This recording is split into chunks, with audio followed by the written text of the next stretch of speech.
All right. Well, you know what? Let's start with Invincible because I didn't really talk too much about it because you hadn't seen it. I talked a little bit about it. Now that you're caught up and you've seen it all, you watched the entire season basically this last week or so, right? Well, it's funny you say that because actually, no, I'm like with you. Like I actually, well, I kind of watched the second half of season two, the last maybe month or so, with the last maybe three episodes this week. So there is even parts of season two in the beginning that I didn't necessarily remember, but I still like overall am very happy with what I saw. I think that the show went further than the first season went. The problems Yeah. feel bigger now, and the storytelling is more complex, and the characters are certainly richer. So yeah, I watched it. Let's talk about it. But actually, before I even like hand it back to you, like we can be like spoilery as hell now, Yeah, right? We can, I would say at this point we're spoiler yeah. we're good to go. Yeah. So I want to jump in right now and just like you had mentioned, of course, the end as far as like when Nolan basically says, I think I miss my wife. And to me, like I just thought it was cool, but for you, like it was definitely a bit of a seismic shit. So I'd love to hear more about your thinking behind that. Yeah, his whole thing has always been that nobody really matters. Right? Like he has the whole speech that he gives to his son, and they play it back in that last episode again. You're fighting so you can watch everyone around you die. Think, Mark. You'll outlast every fragile, insignificant being on this planet. You'll live to see this world crumble to dust and blow away. Everyone and everything you know will be gone. They're just pets. Like he said, she was just a pet. Like he said all this stuff, and he was super, negative about it. And then for him to come back and be like, "Wait, I think I missed my wife," means like to me that he has something in him has changed. Like he's not your world destroying guy anymore. Like I have a feeling that in this next season, he's obviously going to break out with the one-eyed dude, who is hilarious. Yes. Um, I love him. I'm trying to find his name, but keep going. yeah, so they're obviously going to get out. They're going to go back. There'll be some conflict back on Earth, and when we have a superhero team on Earth led by, Invincible. So I think there's a lot to go on there, and I think it'll be really interesting to see exactly how Nolan fits into that. Yeah. No, I'm really happy that Alan found his name. Alan has definitely like a couple of things. So the show is definitely violent, there are definitely high stakes, but I am glad that there were some deaths that were undone. The first death that really shocked me, honestly, was fucking Kate, Duplicate.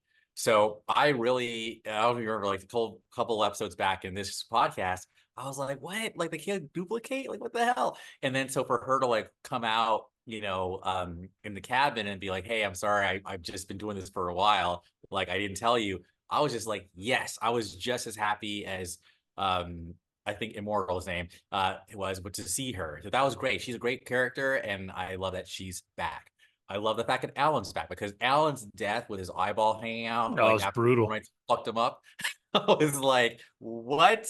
But then for Optimus Prime, Viltrumite to like be like, sorry, I took a gamble, but I knew that if like you basically were beaten towards death and then regenerated, you would be like brolic. So I love the fact that he was brolic.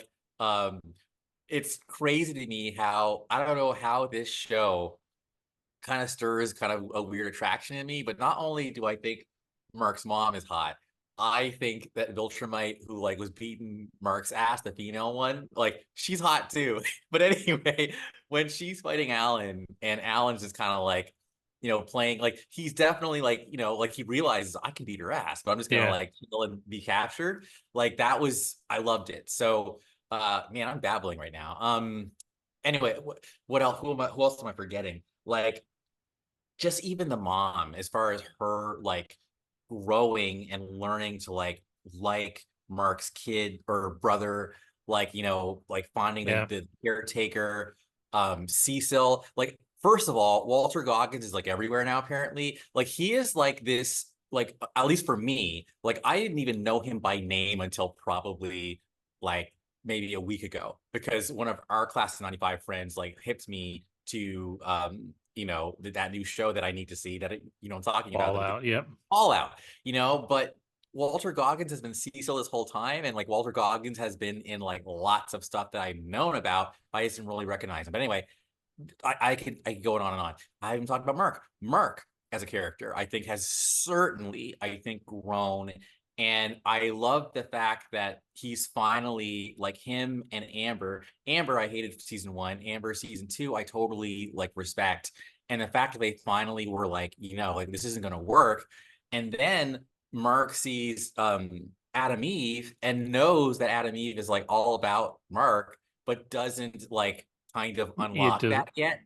Yeah. That was really good storytelling too. So anyway, I've been saying a lot, talking a lot. Like, come at me, bro. Well, yeah, I think with that situation, that one will be interesting to watch unfold, because I think they've both always had that attraction a little bit, but he was down with Amber, um, and wasn't going to do, wasn't going to do anything. He wasn't going to stray or anything like that. And I think now, after he just went through what he went through, he killed somebody, he did things that he swore he would never do. I think, he's in a weird place right now, and to get together with anybody, even if they're super powered, would be bad for both parties involved right now. So I think he's waiting until he feels better, till he feels right, and then and then he'll make that move. And it's funny because I respect Amber, I'm not Amber, Adam Eve's gangster too, because it's like, yeah, like she sprung, Yeah.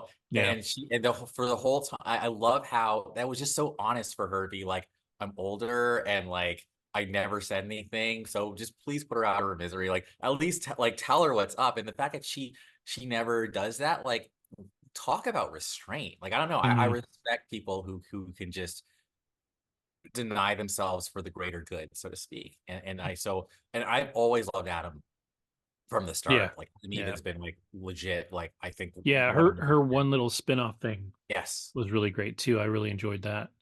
So she's been a really cool character, and her, like, her power set's cool, and she's actually like super powerful. Like, you don't really, she's not quite like Scarlet Witch powerful necessarily, but like she got some magic juice going, Oh yeah. and she's not just some side piece for him that, where it would end up like she's actually a strong character.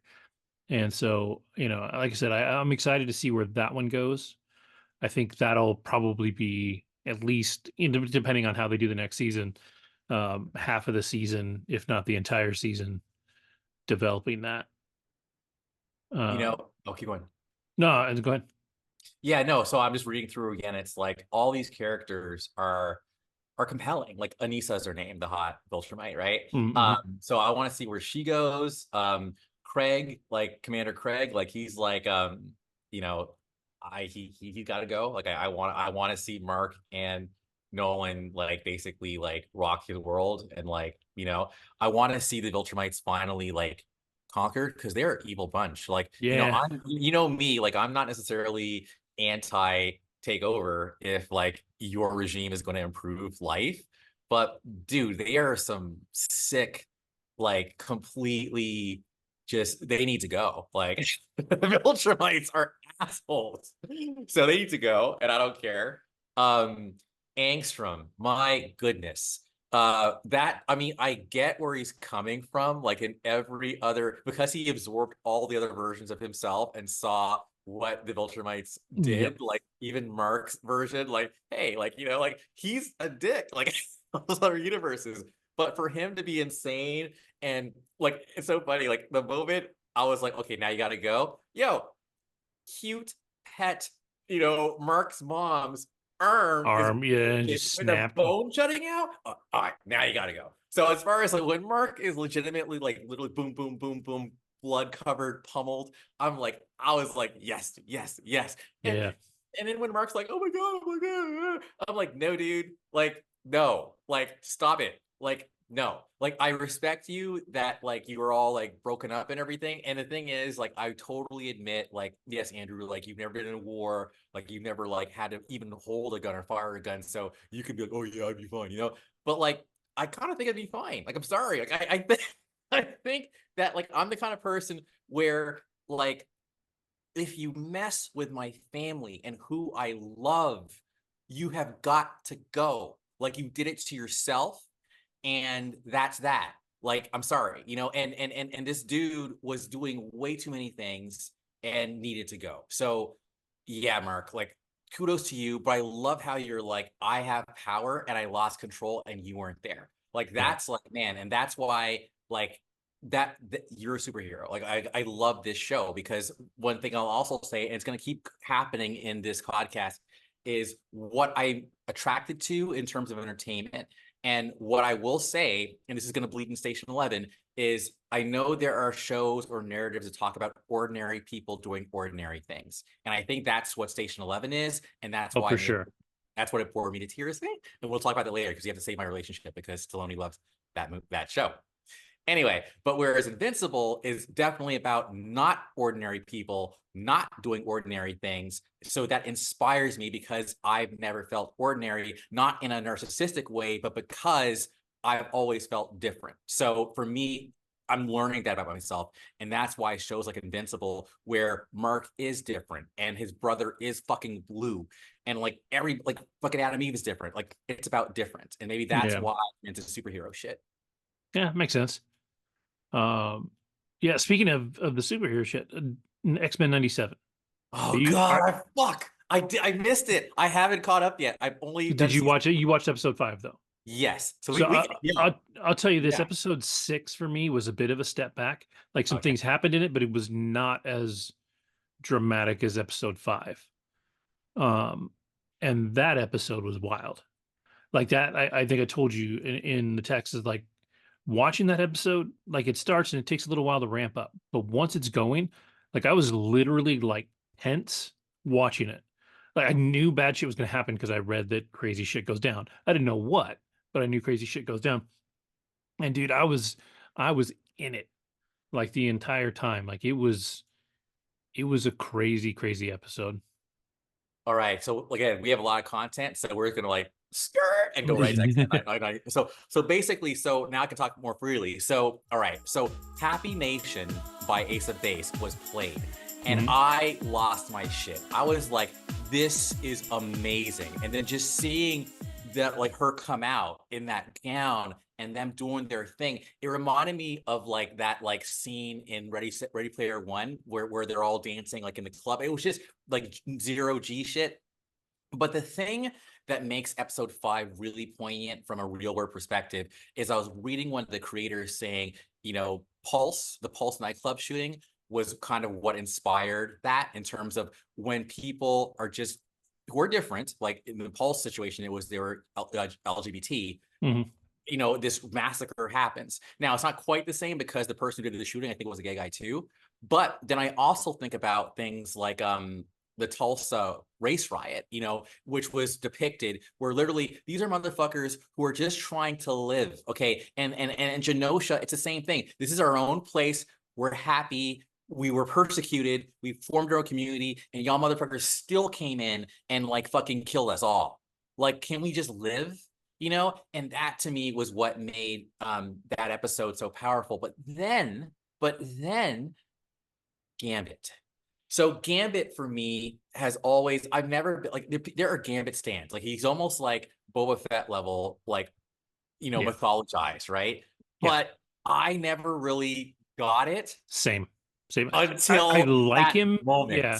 Always liked him, but I never loved him. Like, he was fine, like he was, especially when you watch the originals, he was a fun character to have because he was somebody to play off of Rogue, right? They had their thing. They understood each other. They kind of understood that they could only go so far, but they would always push that, and so that was always a thing. And then in this one, um, yeah, dude, the way he went out, I was like, that was dope. Like, he was like, he knew he was going out, and he he just went in and did it. You know, and then just that scene where they've got they've stabbed him, and he's like, you're gonna die, dude. Mutant intruder neutralized. The name's Gambit, mon ami.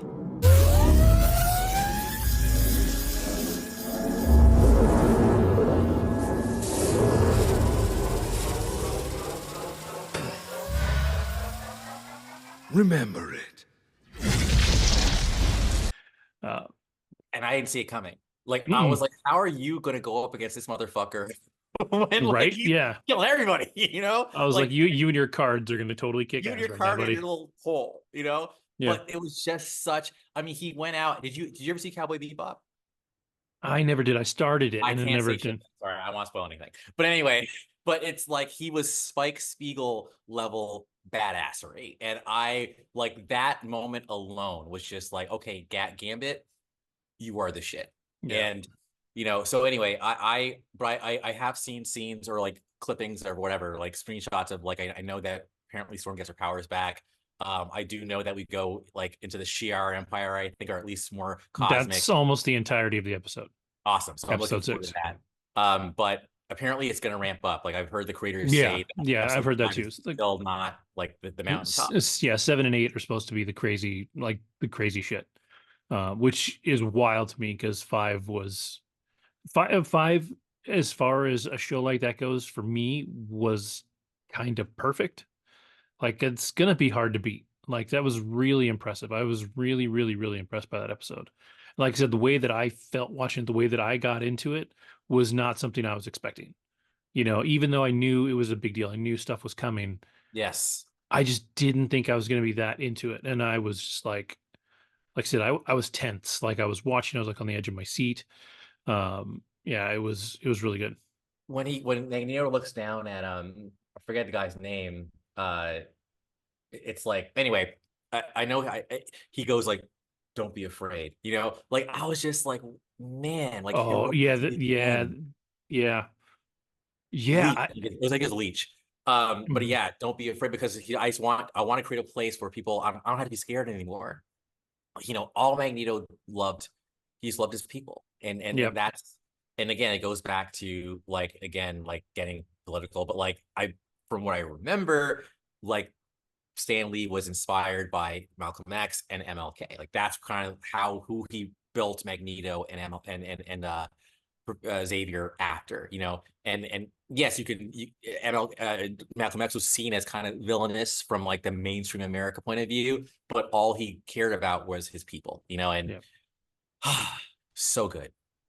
Yeah, they're good characters, and you know, the hardest thing with Magneto for me is that the longer that character exists, the harder it becomes to write his background story because his background story always worked as a Holocaust survivor.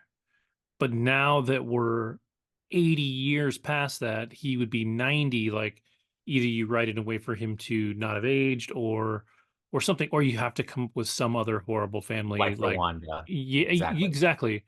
And you could do that, and that would be, you know, a very interesting like Nick Fury type thing. You could do a Black Magneto and give him the Rwanda background, and that would still play. But like, it is harder to use that story because it was such a compelling story for Magneto. Because you really are talking about one of the worst periods in world history, or at least modern world history. And yeah, it's a tricky one, but yes, he always cared about mutants. Like that was his thing. And he really didn't care about anybody else, so it made him a bit of a dick. Where Charles Xavier's like, look, we all got to get along, and Magneto's like, no, they need to get along with us because we're the next big thing. Yes. And so, you know, that was their big difference. But it's good, and like I said, the next episode, because it all takes place in the Shi'ar Empire, and all kinds of stuff going on there. There is a little twist in there that I don't know if you've seen spoilers for. Nope. So I won't say anything about that. You do know about Storm because that's been friggin' everywhere. They didn't bother. Like I was like, nobody's holding back on that spoiler, I guess. But the twist that's coming wasn't that much of a surprise to me. Like I knew it had to be coming, so that's fine. The other thing that I think is going to happen is I think at least some of this stuff is going to get undone. You don't show Cable coming back, with the intent to fix something without him coming back again further back to try and fix something. So, what's funny is I completely forgot Oh yeah, that that. Nathan Summers was Cable. And Yeah. like as soon as he showed up, I was like, fuck, because I knew like when they named him Nathan, I was like, yeah, Nathan Summers. I was like, I know that character name. Couldn't place it. Cable showed up, and I was like, shit. I was like, that's right. So You know what? One more thing I'll just say really quick is like, man, I'm sorry. Scott Summers is a pimp. I'm sorry. Like, dude, you got Madeline and like, Gene. Like, I'm sorry. And then they're fighting over each other. And my whole thing is like, yeah, I would have pled my case better. I'm like, yo, you're all the same person. I'm not cheating.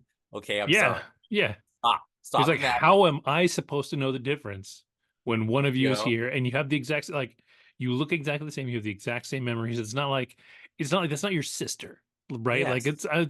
you're the same person. That's not on me.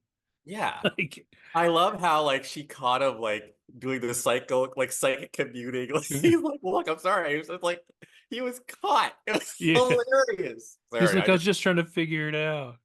She's dude. like, Oh, and then like also like it was crazy to me how you know like Jean just finally like went for it with Wolverine. Like that was like, whoa, like she just didn't fuck. She's just like, I'm just gonna kiss you. And then Wolverine was like, that was a momentary lapse. And I was yeah. just like, you know what? Like, even though you definitely want that, like you just were a stand-up dude about it. Because It's that it's you go, the same thing from Invincible. Like if you make that move at that time, it's the wrong time to make it, right? Because if he goes and makes a move on Jean Grey at that time, it's because she's vulnerable. He knows he's been around it long enough. She's gonna go back to Scott at some point. That's gonna figure itself out. Like that's what Jean Grey and Scott are endgame. Like it's just how it goes. And so it's a rare mature move for Logan, for Wolverine, but he just knows. He just knows, and he cares about her so much that he's also not really going to let her make the bad decision. what's funny though? I Do you feel like Hugh Jackman Wolverine would have done the same thing? Not in the beginning of the X-Men movies, but by the end of the X-Men movies. That was a really good answer. Yeah, I think there's a maturity to the character, and this Wolverine is the same way. Like if you watch the old cartoon, Yeah. and I think there's a difference there too, because she's making the move and he knows that that's her hurting. Like if he's always chasing her and she's okay and he makes a move, that's totally different, right? Like if she's not fighting with Scott, whatever, even if they're happy, if he makes a move and she kisses him back, then he's like, fuck yeah, she likes me. But if it's just like, I just need to fill this void right now, that doesn't do either one of them any good. Yeah. No. Anyway, I just thought it was very complex storytelling for a Yeah. cartoon. But to your point, I think you said earlier, this cartoon isn't being made for the kids, unlike Transformers. Yeah. Yeah. This is made for those of us who watched the original back in the 90s. Yeah, and that's the exact conversation we had about Transformers. Is that Transformers One is coming out? If you watch the trailer, it's very kiddie. Like it really is. It looks like a lot of the kid like G to PG movies R-E. that are out right there. Yeah, there's a certain type of humor in it, a lot of jokes. Everything that is common in kids movies. It doesn't necessarily look like a bad movie, but it definitely looks like a kids movie. And the thing about it is that Transformers, it has done a great job of continuing on. Like we love it. You will hear us 40 somethings, almost 50 somethings babble on about Transformers the movie.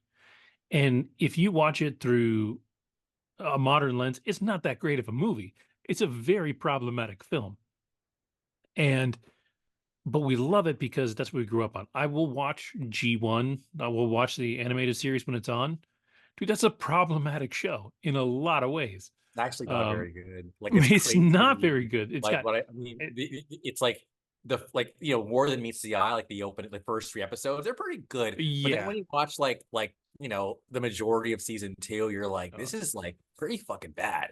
yeah. And then the movie, honestly, for me, it's like the first third is good, and like the last third is good, but the middle is middling, Yeah. And really, for me, once like Prime's dead, actually, once Starscream is blown to bits, then I turn it off. Like I'm like I'm good. Like I'm good. Yeah.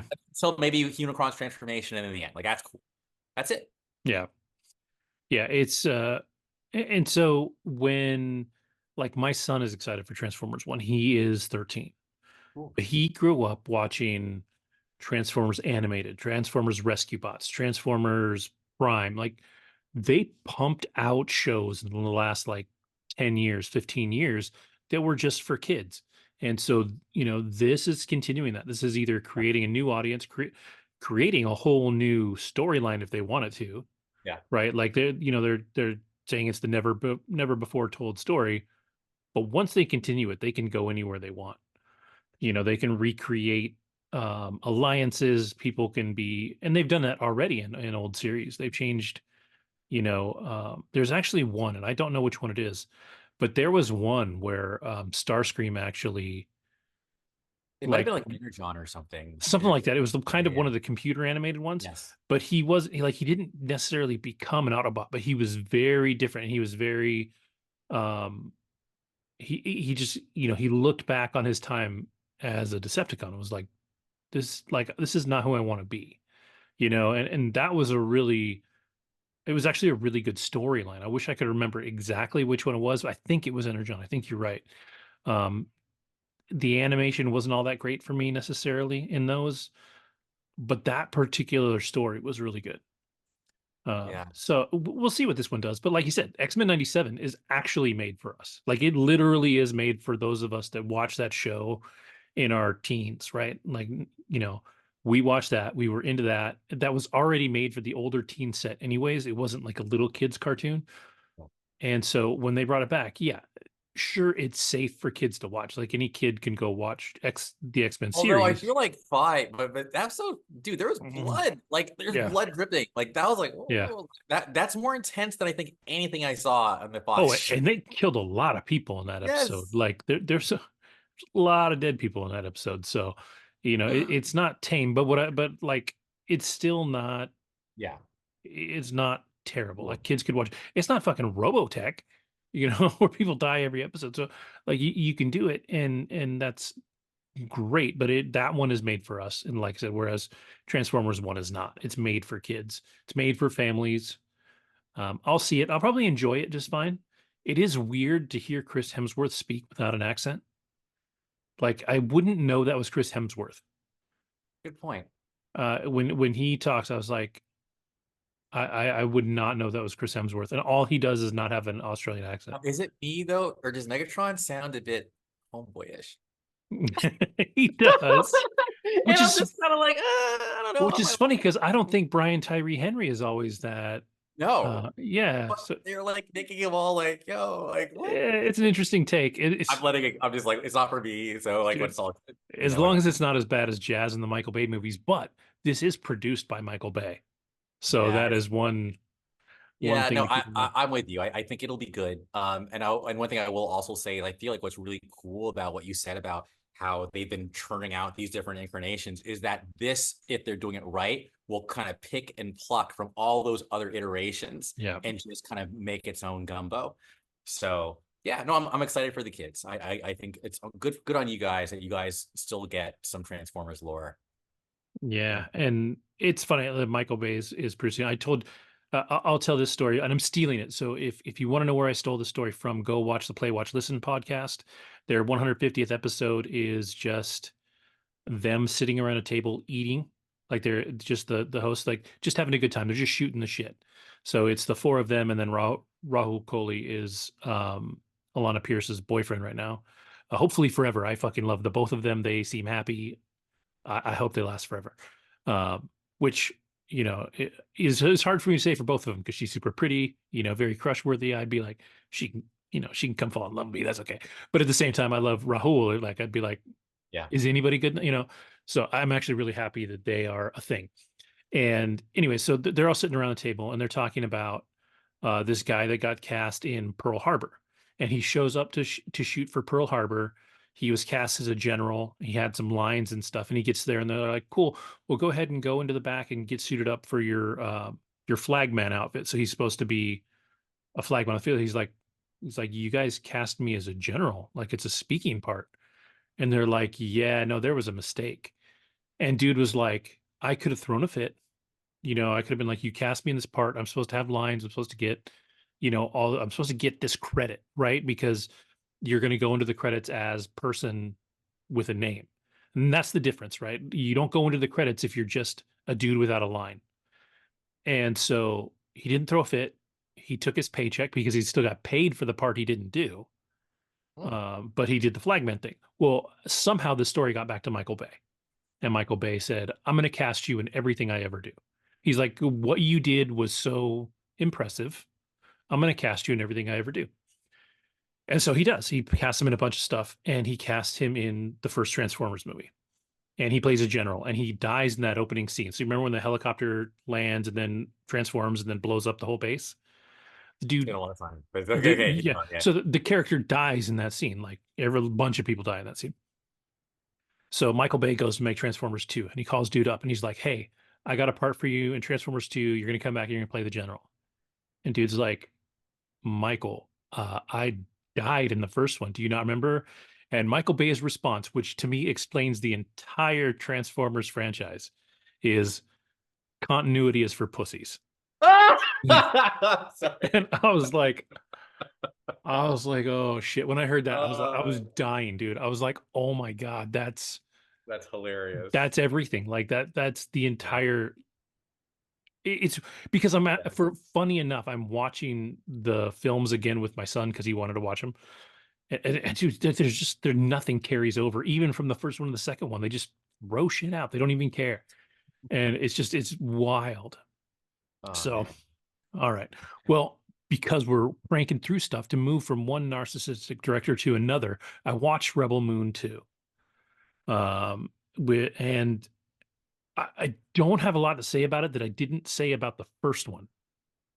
There is like a stupid amount of slow motion, like a crazy amount of slow motion, a whole bunch of just exposition about stuff that you don't need, and some really good action. Like, and it's a really like I think I described it, and I think I actually said the same thing about the last one, but it's like a 45-minute movie crammed into 2 hours. Like you take it and you slow everything down. Like I really feel like you could sit down because they instead of an opening crawl like Star Wars, they have like 4 minutes of Anthony Hopkins explaining what happened in the first movie. I'm like, dude, this movie's on the same fucking streaming service. God damn that phone. So you just go watch the first one. You already have it. You're already paying for the service it's on because you're watching this one. So you don't need all that. It just doesn't need to be there. So that's like 4 minutes right there. Then they go into this scene later on where they have to harvest the wheat. And holy fucking shit. It is just Swedish background music, just like remember in the Justice League? Yes. His version. Oh my God. Yes. Same shit. So all this music in the background and them literally harvesting wheat in slow motion for 5 minutes. I timed it. It's 5 minutes. I was like, dude, just don't. Wow. You could be like, show them start to harvest the wheat, show the little snippets in the middle that are kind of matter, and then move on. Dude, that could have been 45 seconds and it's 5 minutes. And then, I mean, dude, there's not a fight scene that's not 60% slow motion or more. It's just, it's absolutely wild. I wish somebody would get a hold of these two movies, just cut out all the slow motion, just make it regular motion, cut out anything extraneous. And I think you could have a 2.5, 3 hour movie that's really, really good because there's a lot of potential in here. The story isn't bad. It's a little, ridiculous. You're like this one farm on this one moon. is going to take on this huge army, and they're just farmers. Like it's far fetched, And then this one girl is like the super badass or whatever. But like Ed Skrein, who was so great in the first one as the bad guy, he's just not in it very much in this one. Like he's there, but he's not. Yeah, There's just that's who I was waiting to hear about, because he made, in my opinion, like the first one. yeah, he's just not in it enough. And there's like a whole scene where they go around the table and everybody has to explain their background, like basically why they're fighting in this fight. And I'm like, dude, that's a lot of time for something that you could have found a better way to explain, like on the move. Like it's Yes. just it's not a well written script. The story's there, the ideas are there. It's pretty. The special effects are great. There is a huge Deus Ex Machina moment near the end that is just you're just like, dude, that wasn't even in the cards. Like that's like you didn't build up to that. There was no like it's just doesn't make any sense. And I was just like, okay, you needed something to happen. And in your mind, maybe he'd been building up to it for a long time, but he didn't. And so like I was just like, okay. I mean, it's not good. It got railed by the critics. 18% Rotten That's Tomatoes. actually up from what it was. Okay, and 48% audience, which is See, still, that's bad because I think the first one was a lot better from the audience. I think the first one was 70s, I think, from the audience. So I mean, this one's underperforming for sure. In IMDb, I think it was below a 6. Um, and he wants to make like 6 more of these. yeah, and who knows what'll happen. You know what? Now, okay, it must have dropped, because I'm looking at part one now and it says 21% critics, 57% audience. Okay. So, yeah. Yeah, I mean they're not great. They're not good films. They are I mean they're good action films. There's action in there, but for me it's way too much slow motion. And but there's still potential there. Like we said it before, like if you get somebody that could control him, that could hold him back and edit him in a Mhm. way, like I think there's still greatness in Zack Snyder. I don't dislike Zack Snyder, and it seems like it because I bash on like all of his movies. But like there's a lot of potential there. No, Christopher Nolan, I think, reined him in on Man of Steel. I think that's why Yeah, Man of Steel is a decent film. Although apparently, and this could be a rumor, but like for some reason, I just heard that Christopher Nolan was against Superman snapping Zod's neck. And when they let that happen, that's when Chris was like, "I'm out." Like he's like, "I'm yeah, good. I'm no longer a part of this universe." yeah. That wouldn't surprise me. Um, so yeah, I don't know. Like I said, he wants to make a few more. He definitely leaves this one open at the end. Okay. There's more story to tell. I don't know what the watch numbers are. And I think Netflix just said in a press release, they're like, we're not going to release our watch numbers anymore. And I was like, well, that's shady. It is. Yeah.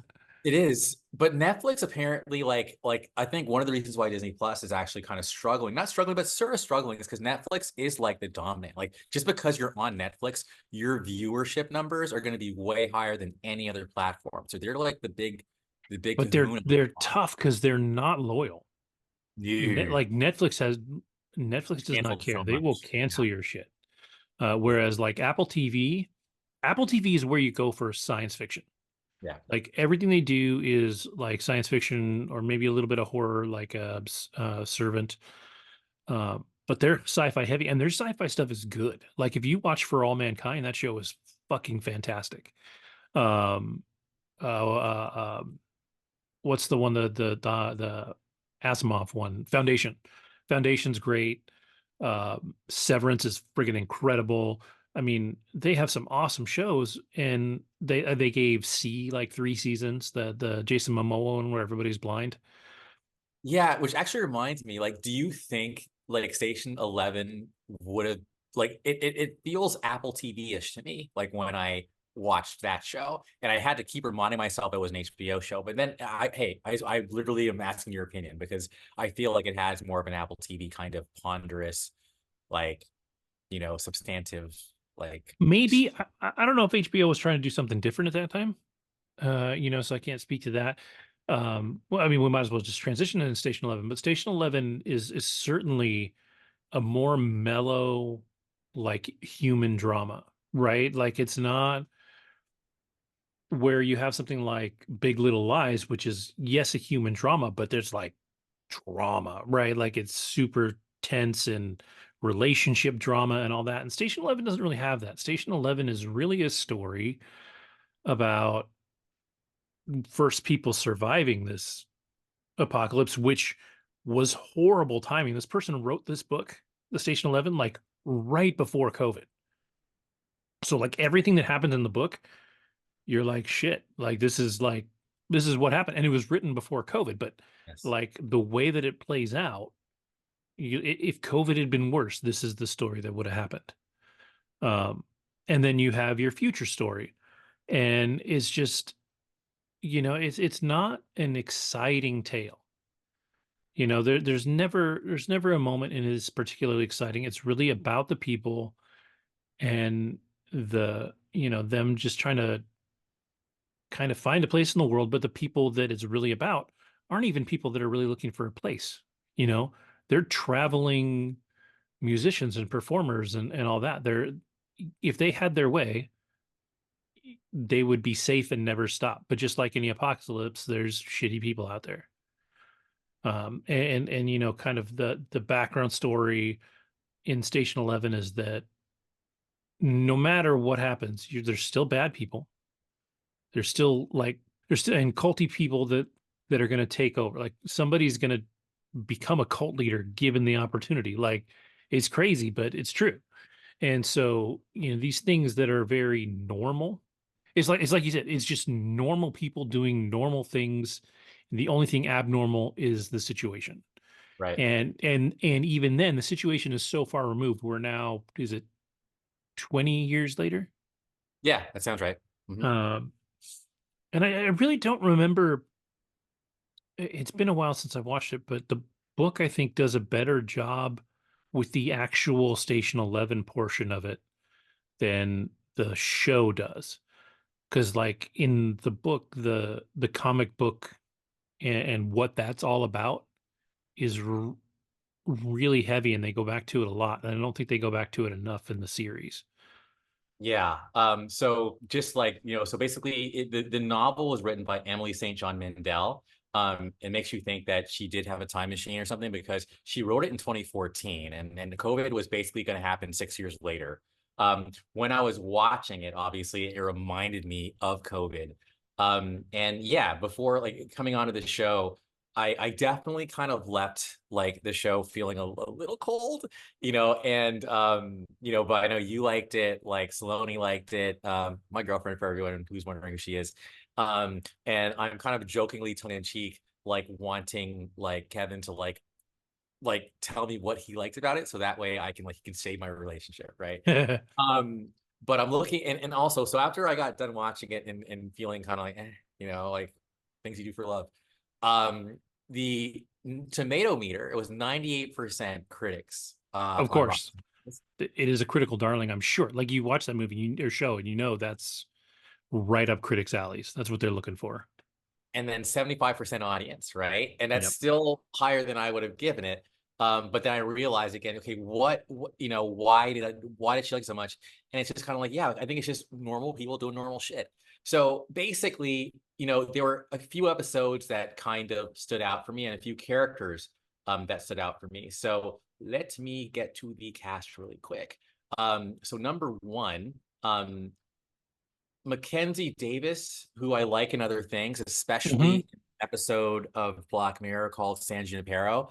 Um, I found her character a bit insufferable. I liked the Yeah. kid version. The kid version of her was awesome, and she Mhm. played Kirsten.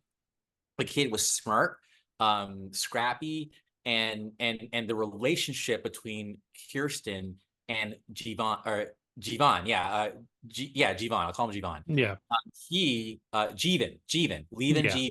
Okay, Jeevan was like, those two were kind of the heart and soul of the story. So Yes. I liked how in the beginning these unlikely people find each other, and there was a tender moment where like everything is going down, and she's like, "I'll just walk home," and she's walking away in the parking lot in episode 1, and he's like, "Come on!" Like he's like, Doesn't he have all his groceries at that point too? He's got all yes, his he has all shit. the Yeah. groceries. He's gonna go to Frank's place in Chicago, in that tower. I know that tower, man. It's the water something tower, like on the anyway, I know that place. I walked by it and everything. I've been inside of it. Um, that's what he said. I'm bad. Sorry guys, I just had to. Anyway, I saw it, I had to walk through the door. Uh anyways, it was a great moment because had he just let her walk off, that would have been it. Like she would have been toast. Oh, she But died. Yeah. yeah, but him, Frank, and they become a little family. Now, then they become part of this like traveling troupe of hippies that who are hairy and dirty and gross, and I can't stand that shit, but whatever. So every scene with them is just like I'm just suffering through it. Um, Lori Petty, wow, I didn't realize that was Tank Girl. Yeah. All right, so Tank Girl is like the director, so that made me Yep. like the like a little better now because I like Tank Girl. That was ahead of its time, I think. For sure. With Ice-T. And then the episodes with Danielle. Okay, so Miranda, who wrote the comic, I loved her character. She Mhm. was someone who controlled the controllables and would always like, and then her and then Gail Garcia Bernal, who plays Arthur Leander. He was in Wolf by Night, I think. I think Yeah. Yeah. Yeah. yeah. Those scenes were cool. David Wilmot, who plays Clark, who's like the guy who's kind of friends with Arthur, who then becomes kind of like the leader of the airport people. Like Yep. of all the people in the show, that would be me. Like I absolutely am not about that like uncivilized like swimming in lakes and rivers and washing and having armpit hair and shit. Like that's not me. Like I would be in the airport, have civilization, and that was the museum. But no, I love how you see even again Jeevan Himesh Patel, his character I think goes through a huge transformation from this kind of like hapless, helpless, like kind of mentally unstable dude to at the end being this kind of wise healer who's had his leg amputated or foot amputated, and he's actually a fucking doctor. So when they actually, you know, now I feel like I don't want to spoil shit. So, I'm going to leave that part out. There are things in the show that at the end did make me feel good. So, again, like I always do in this fucking podcast, I can walk in, be like, I didn't really like it that much. And then as I talk about it, realize there are some redeeming qualities. Like it's just about how people grow. Yeah. There are Yeah. some annoying characters. Like there was a girl named Alex who like runs through a field of like mines and shit. Like I couldn't stand her. She's an ENFP and just like this like she was born after the pandemic, so she's a fucking idiot. Daniel Zavato, the prophet, whatever, like who's the kid Mhm. of like Tyler, like he's annoying. Yo, when Mackenzie Davis's like adult version of Kirsten stabs him, I'm like, what the fuck are you doing? And then if you're gonna stab somebody, why don't you finish him off? And now he's gonna come back and Right. fuck them all up. Like, what are you like? What are you doing? Like, But then she's a badass later and like fights off those people who like the red bandits or whatever, the red bandanas. Um, Deborah Cox is in this? Wow. Okay, anyway, this is a good cast.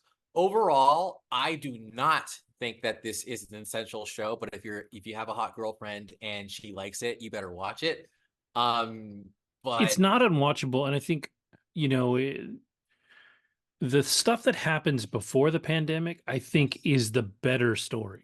agreed. At the very end, the very end of the whole thing Yes. is also really good. It's just Yes. that the stuff that is the filler when they're traveling and going through their stuff, there's a little too much of that filler. And that's kind of where the problems are. And it's the same way in the book. Like the book does a better job, though. The book more often bounces back and forth. So And a lot. And speaking of Zack Snyder, I love how like in the take home version, whatever of Watchmen, you actually get the Black Pirate like comic like actually animated in the Ultimate Edition, right? And then when you read the graphic novel of Watchmen, you get the Black Pirate comic in it, right? So I would have loved for this show if they actually animated spark parts of like Station 11, the actual comic. Yeah. That would have vastly improved the show. And as a matter of fact, God damn it, sorry God, like that's what I would have done.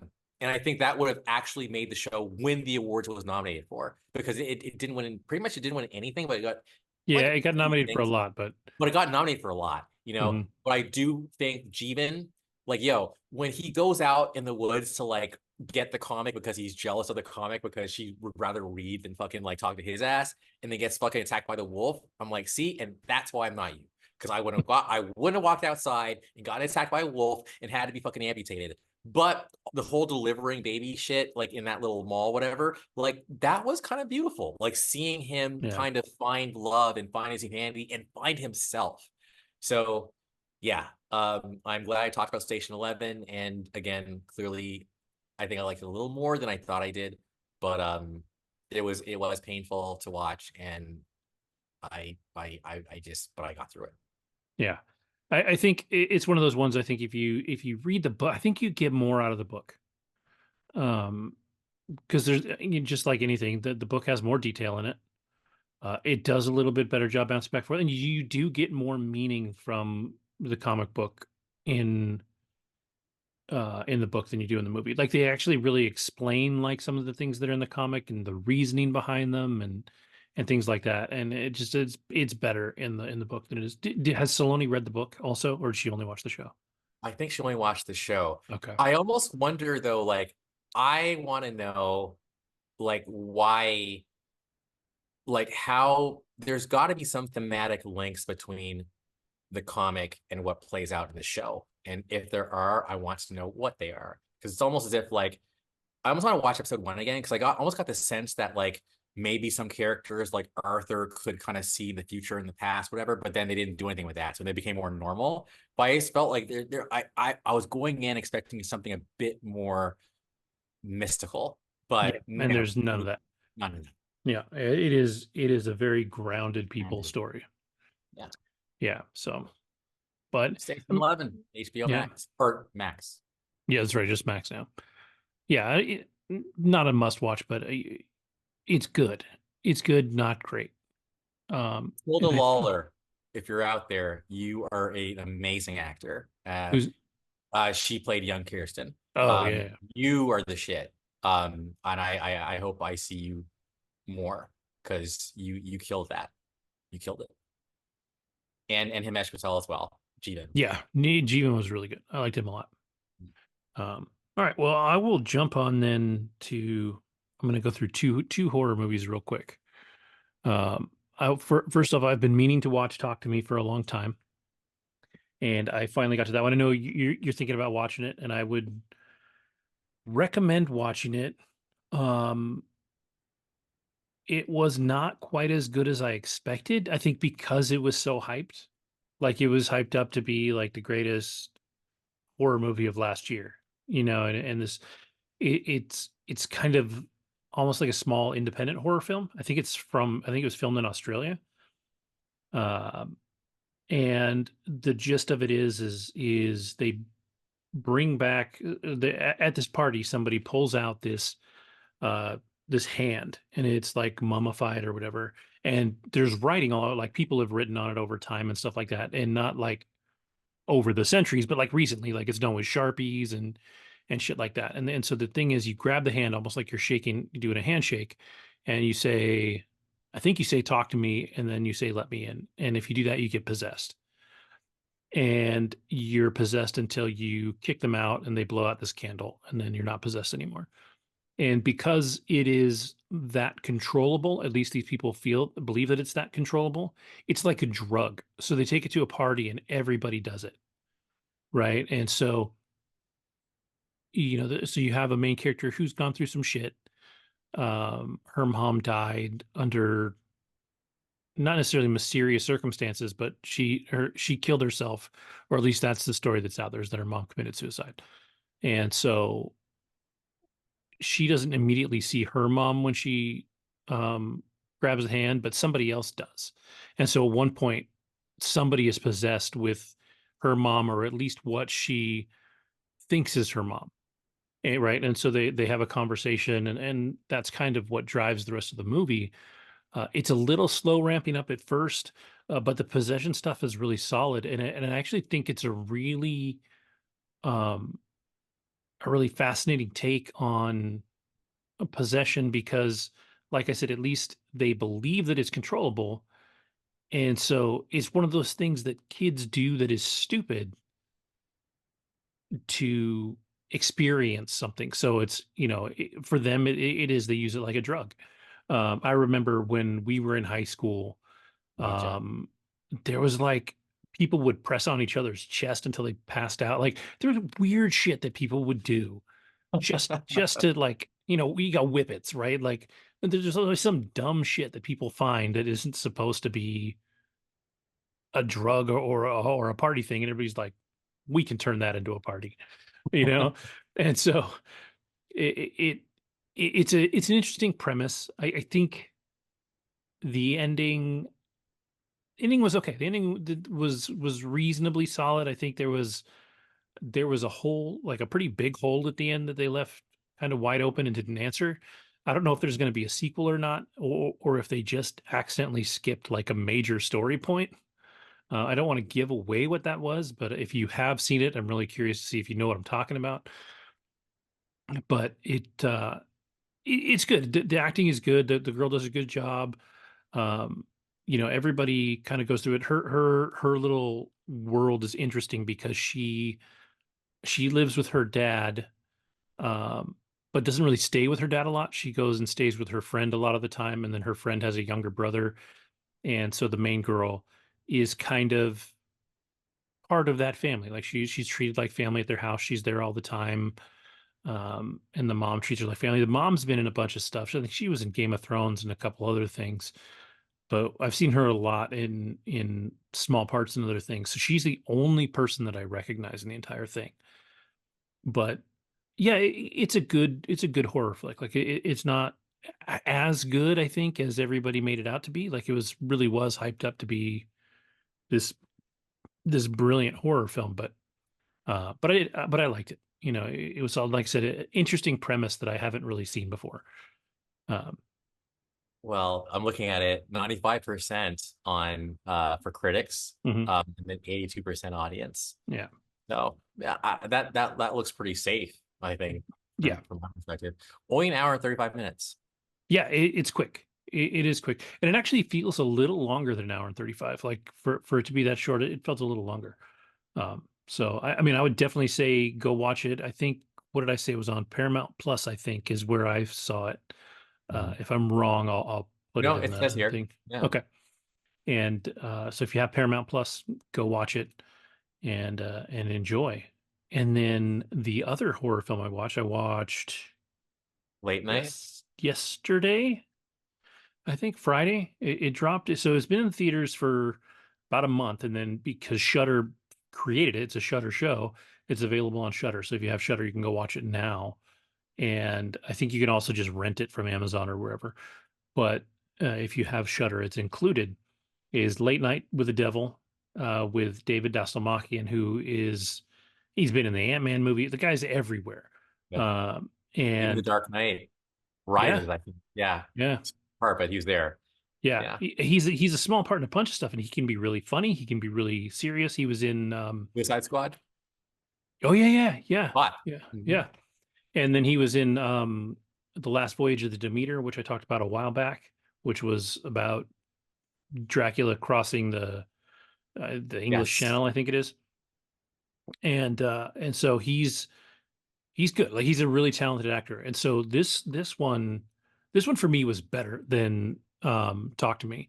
The and I've said this in a few different places, and I wish I could figure out what it is. But for me, the ending was just missing something, Hmm. or should have just done something a little different for me. But I think like I'm the only person that feels that way, like even talking to other people out there. So I might just be crazy, but I just don't quite know what it is that I wanted. So it seems like it's really a personal preference, but it was not a bad ending at all. And so the gist of this one is this guy has been a talk show host in the 70s for years, and he just could never beat Carson. He's always behind Carson. Coming up to the end of his career, he's starting to get frustrated with it. His wife comes down with cancer, passes away. he kind of freaks out for a little bit and disappears for like almost a year or something like that. Comes back, does the show. It's Halloween night, 1977. People are really concerned that the show is going to get canceled, right? It's sweeps week. It's not doing very well, all that. So he has the idea because it's Halloween, he brings on a medium, like a guy that feels like a parlor trick medium. Like he's up there doing, oh, I'm getting a P. Is it a Peter? Is it a Peterson? Blah, blah, blah. That kind of mentalist kind of thing, right? So he's up there doing that. And then he goes off, but in that scene, he has like this weird moment where you feel like maybe something actually did get channeled through him, right? Ollie. It's Minnie! Please, who will accept? So much sadness. I see a wedding ring. An unmarried man with a wedding ring. The spirit needs to talk to you. Who are you? It's okay, folks. It's just our old park hands acting up.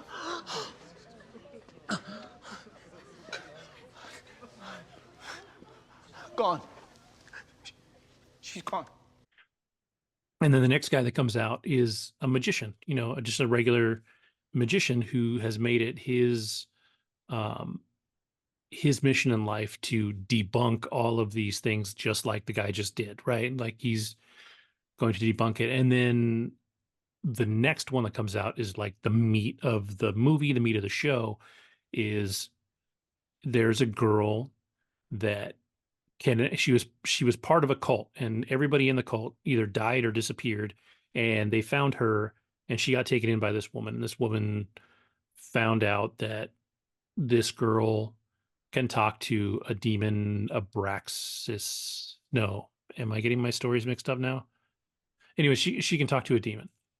And so the whole story, like they're like, oh, that's interesting. The girl's really weird. The girl is a great actress in this part. Like she stares directly into the camera. It's like she's looking right at you, right? When you're watching it, and it's trippy, like, but she's got this really sweet voice. But at the same time, like she's super creepy. The way she talks to everybody, it's like she knows something about everybody that they don't know she knows. And it's just like the way she does it just gets under your skin just a little bit, just a little bit. And it's really good. And so they cut to break and they're like, we want to give them one more thing.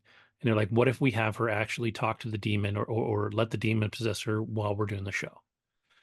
And then they do that and all hell breaks loose. And all hell breaks loose for the rest of the show. But the way the movie is done is it's almost like like they kind of explain it as found footage in the beginning. Nice. And so you get the footage of this show that only aired once and never aired again because I am loving this. it was so messed up. Yes. And then it's really good. It's really interesting. It eats the 70s vibe. Like it's so great for that vibe. This. Yes. Yeah, No, it's that really good. You sold me. Um, I'm sorry. I love that. I mean, I'm creeped out by the Satan shit. I was saying in our podcast text, satanic 70s, man. They loved them. Oh, for sure. In the 70s between The Omen, Amityville, what am I forgetting? The Exorcist. Like, well, and I think that stuff worked because that was pre or at the beginning of the Satanic Panic, right? So that stuff was still considered hardcore at the time. Since then, we've seen so many possession movies, so many demon movies, so many just scary movies since then that those things aren't as scary anymore. Like if you watch The Exorcist, it's not as scary as it was back then. It's just not. It's not the same kind of horror that we're looking for these days. Like if you want a possession movie, people are like, oh, The Conjuring. You got to go see The Conjuring, and things like that. And so it's been done. It's been done so many times. And The Exorcist and The Omen were not overdone at that time. The idea of a little kid being the Antichrist and just bad shit kind of happens around it, but he never really does anything. And then at the end of the movie, he fucking looks into the camera and smiles at you. And you're like, fuck, that kid knows exactly what he's doing. And that's the end of the movie. Like, especially for that time, it was pretty dope. I thought, and Rosemary's Baby. And so I've watched Rosemary's Baby in the last year, and I've watched The Exorcist in the last year. And, mentally putting them into the context that they're supposed to be in, I liked them a lot. But I can see where that they're not as scary now as they were then.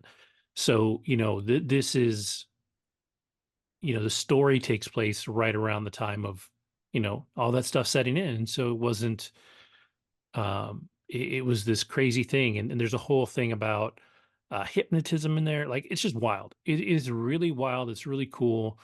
And again, it's another one that's not particularly long. I think it's only about an hour and a half. No, like I think you were talking about Talk to Me, but I'm all about this one now. And the thing about what gets me though, right, is when things that aren't supposed to be able to happen, right? Whereas I think for you, it almost takes you out. It's like if, the demon starts like lifting people off of chairs and throwing them around the room, you're like, I'm out, Whereas for me, it's like, that's not supposed to happen. Like that But can't, like, it's breaking the rules of reality. And I'm like, I'm freaked out. that happens in this one. That's what I'm saying. Because you And said all hell breaks but loose. I'm okay with it in this one because, like, I know this one isn't based on a true story. When I watch The Conjuring and it happens, they flip up and I'm like, that didn't fucking happen. I was like, don't tell me it's based on a true story and then do something ridiculous. Like, I was like, that's not true. So like that's where my problem was with The Conjuring. Like, Fair. and so like this one, it works because some of the stuff that happens even after that is so fucking wild and crazy that you're like, yeah, this is not a thing that would actually happen, but it's still cool and scary and stuff. Yeah. And it works. I mean, it's good. He's great. He's great as a guy. You can see it the whole time. Like he is pushing to save his career, and he's just Willing to do really whatever. trying. He's his jokes all feel just a hair tired. Like he's trying to be funny, but he's been doing it for so long and been behind Carson for so long that he's just like, just laugh at me, please. There's the stuff. His his co-host dude, the guy on the man on the mic, is kind of over it all too, but like it's good. It's really good. You feel everything you're supposed to feel in it and feel everything about that situation that you're supposed to feel. That's what's up, man. Yeah. So it's All super right. good. So the only thing that I have left that we were talking about was your thing, Mississippi Masala, which Mississippi is Masala. about chicken tikka masala because it's my favorite Indian food. Well, that's funny you say that because I've had it many times since my new relationship. And Mississippi Masala. This is a throwback, y'all.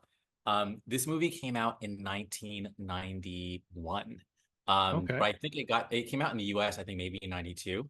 And it stars Denzel Washington, but then also someone named, hold on, Sarita Chowdhury.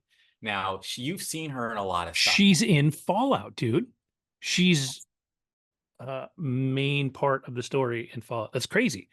Yeah, no, Look how we're bringing shit around. Yeah. Oh, I love it. No, but basically, I'm going to come. Actually, we're going to jump around here. Her and Indira Verma. Okay, both of them got their start from the same director of Mississippi Masala, and Indira Verma has been everywhere too because she was in. She's beautiful, number one. But number two, she was in Game of Thrones, and then she was also Okay, I know who you're talking about. in I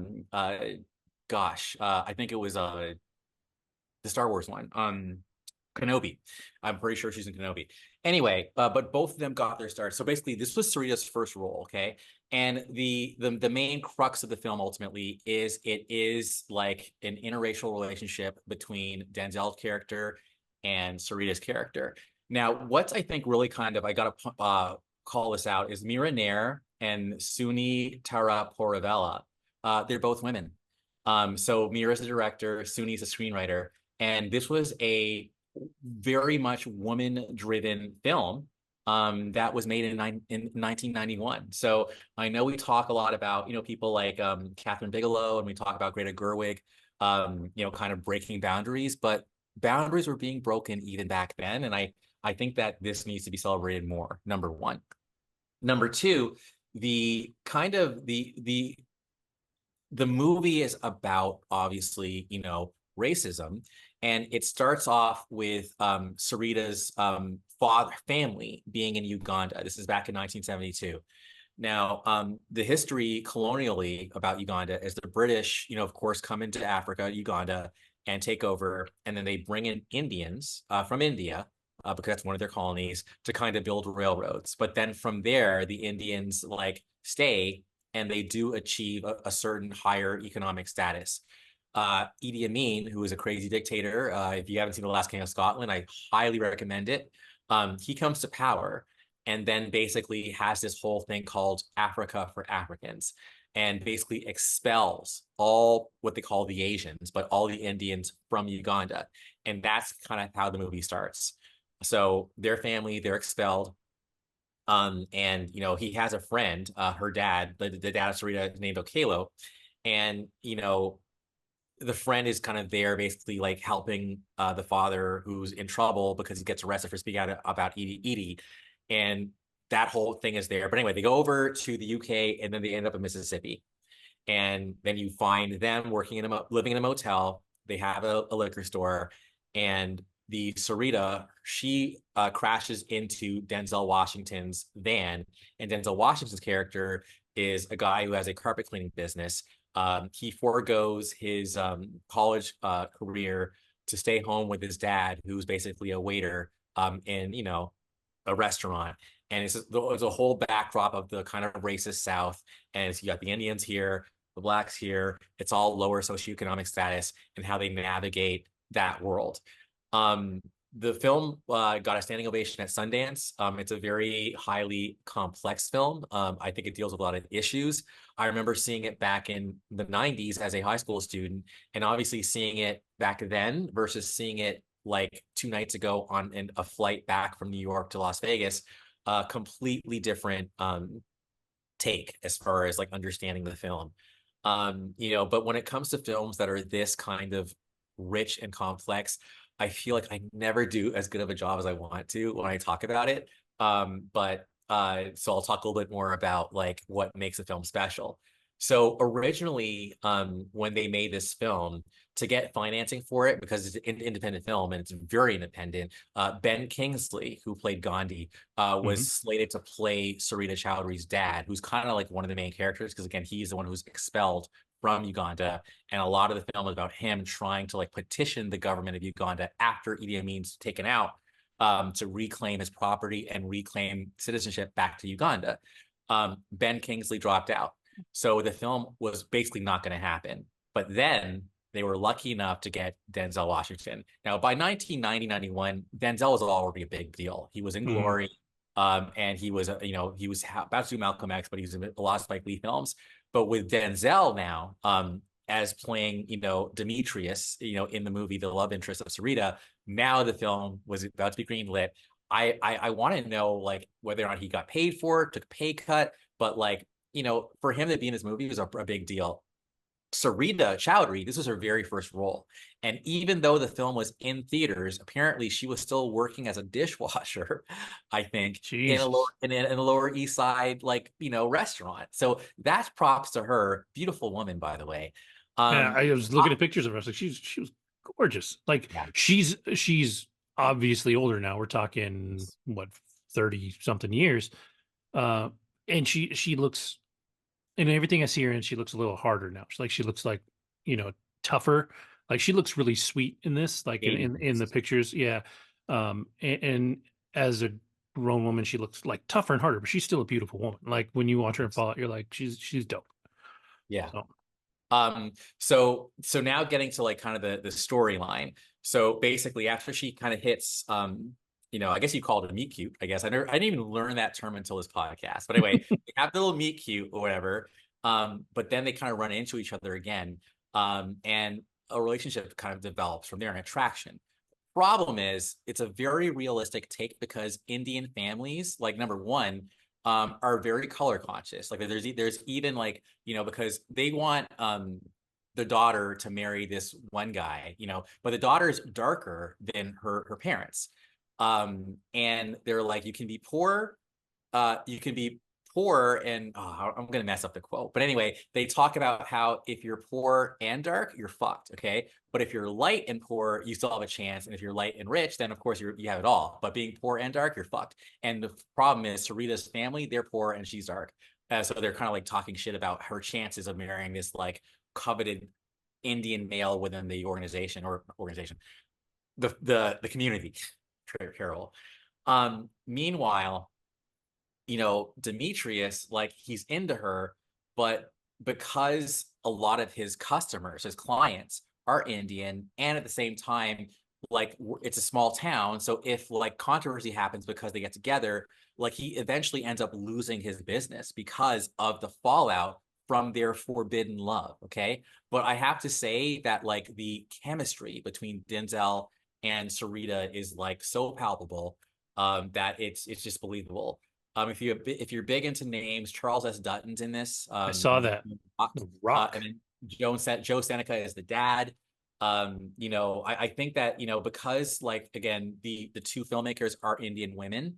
Like I think that the whole Indian piece of it is very authentic and it's kind of a peek into that world. But to be fair, they're both takes on kind of a lower like working class Indian existence and a working class Black existence. And I don't think any existence should speak for all people. But I do think that for that situation in Mississippi, it's a slice of life. It actually feels a bit more like a period piece now because it's like the 90s. Like it's not supposed to be a period piece, but you definitely feel like this is the 90s, the cars are cold. And, but as far as just oh, and here's another thing. This is a film about normal people doing normal shit, except to me, they're not normal because here's the thing. It's Mississippi. This is, it's a Black family trying to kind of like make it and navigate a racist environment. And then you've got this Indian family also trying to navigate a racist environment who are from Uganda. So they're not even Indians from India. You know what I'm saying? So that's a whole other layer. So there's so much more I could be saying. There's so much subtext I could be saying.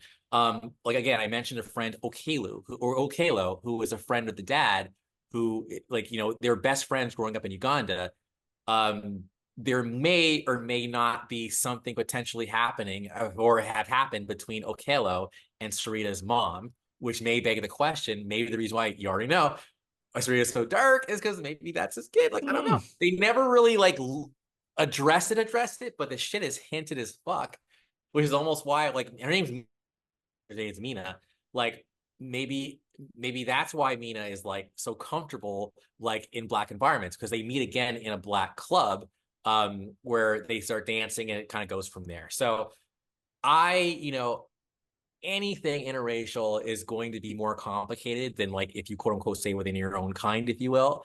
And I think that because one of the things I like about the 90s in general versus like the 90s and the 70s, I think from a film perspective, the filmmaking was a bit more adventurous, was a bit more auteur. And I think that the early 90s period where you had the Spike Lees and you had like a movie like this, they kind of went deeper than your typical like, I love Spielberg. I love the mainstream Top Gun shit, but I feel like this was not one of those movies. It was definitely a thinking movie. And I think for those who want to see something different, this is definitely the case.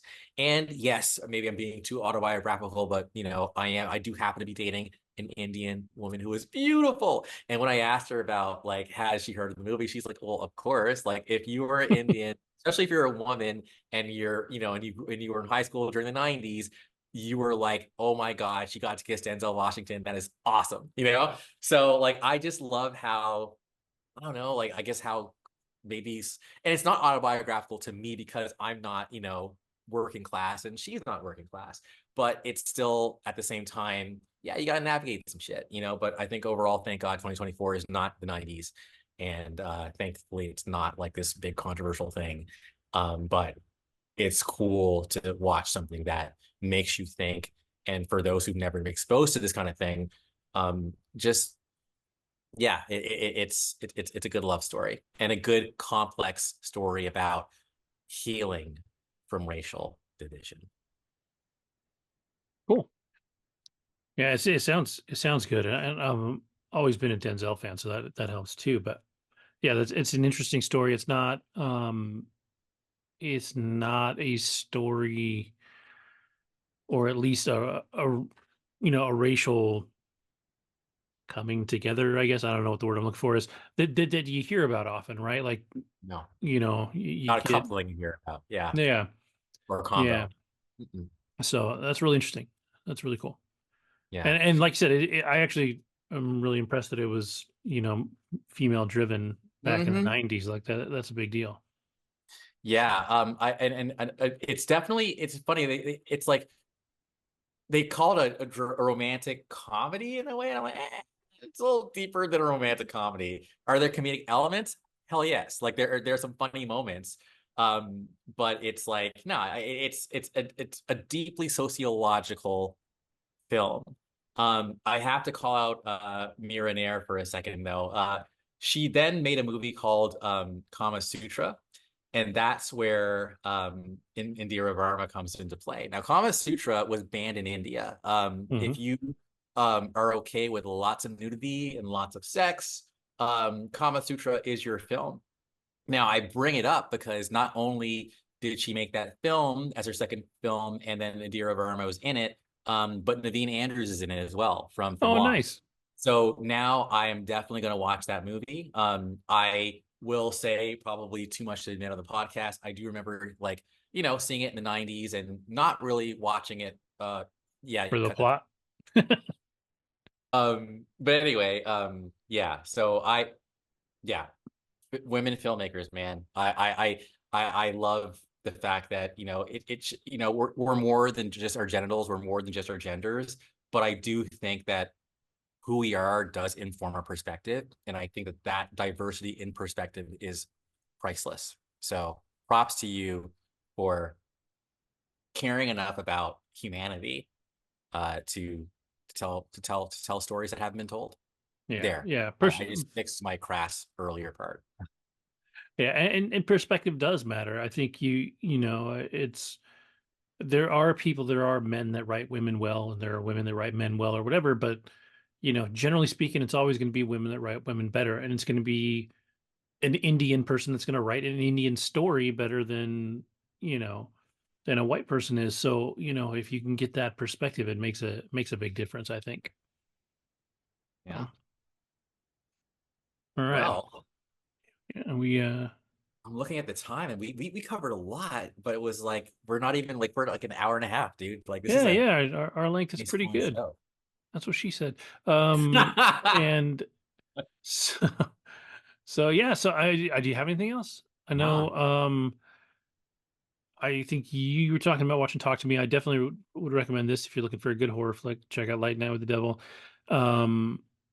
There's something else. I know. I was saying before the show, I might try and catch Immaculate this week it's up for rent. Maybe Dune 2. I'm trying to think. There's a chance tomorrow that I might see the Ungentlemanly Warfare movie. I can't remember the whole title of it. Looks good. It looks fun. Old billboard outside of on the strip, and I saw a trailer, and yeah, it looks fun. Solid. It looks fun, and there's something about Guy Ritchie doing a historical film that just trips me out. I'm like, he's doing a based on a true story movie, and this is the guy that did Snatch. So and I actually love Guy Ritchie. Snatch, Lock, Stock, Two Smoking Barrels. I love those films. So it's super interesting to me. And there's a couple of little promos out there where there's a promo where Alan Ritchson is talking about Henry Cavill, and Henry Cavill's talking about Alan Ritchson. And Alan Ritchson's like, "Oh man, Henry's so great," blah blah blah. And it comes to Henry Cavill, and he's like, "Yeah, Alan Ritchson is the worst." And then Alan Ritchson's like, "Yeah, I mean, he's just on site. He's so professional, blah blah blah." And then it cuts to Cavill, and Cavill's like, "Yeah, man, that guy didn't do anything right." And then it cuts back, to Alan Ritchson. He says something nice, and then it cuts back to Cavill, and Cavill's like, "I'm just screwing with you guys. Alan Ritchson's awesome, whatever." Henry is a perfect number one. Don't shoot me! Alan's a terrible person to work with. He is the first one there. He's uncouth, last to leave, eats too much, always knows his stuff. He's out of shape, is always positive, just has no dedication at all.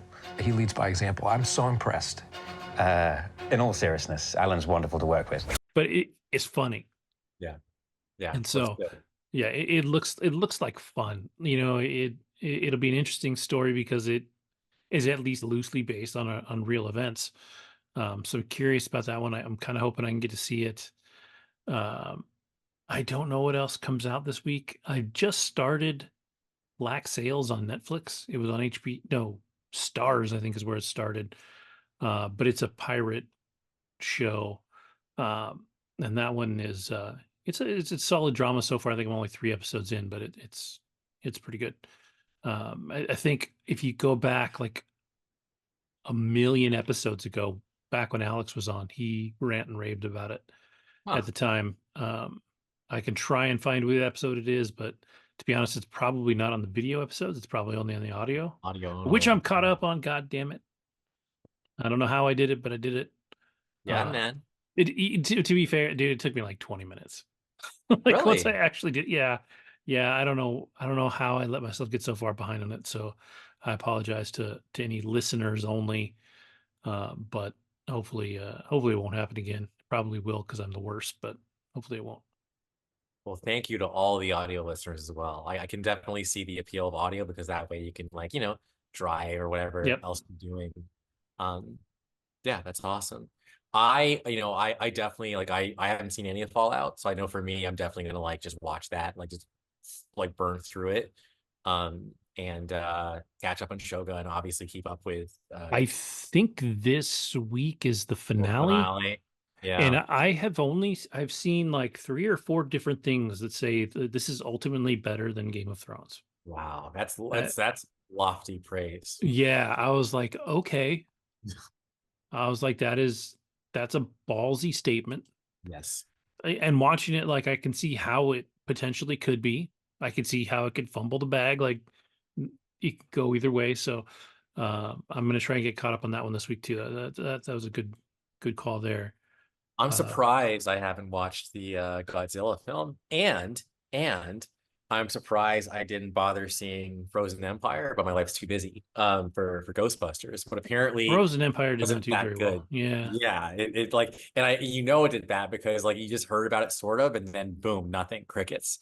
So it's like they just, I think Paramount is like on sale or some shit. So it's like maybe like there's they some have weird stuff going on. They're Sony buying them, which is I'm like I heard Sony and Warner Brothers. Like I don't know what the hell's going on. So they need to figure out what's going on there. Kind of tired of these places all just buying each other up and slowly building towards like a monopoly. But yeah, just make some good shit. Yeah, just make good movies. It's not that hard, but maybe it is. I don't know. But yeah, so cool. All right, well, we got stuff for next week, so we'll get to that. And so with that, I will say thank you to everybody for watching. Thank you for listening. Have a great week, and we'll see you next time. Deuces.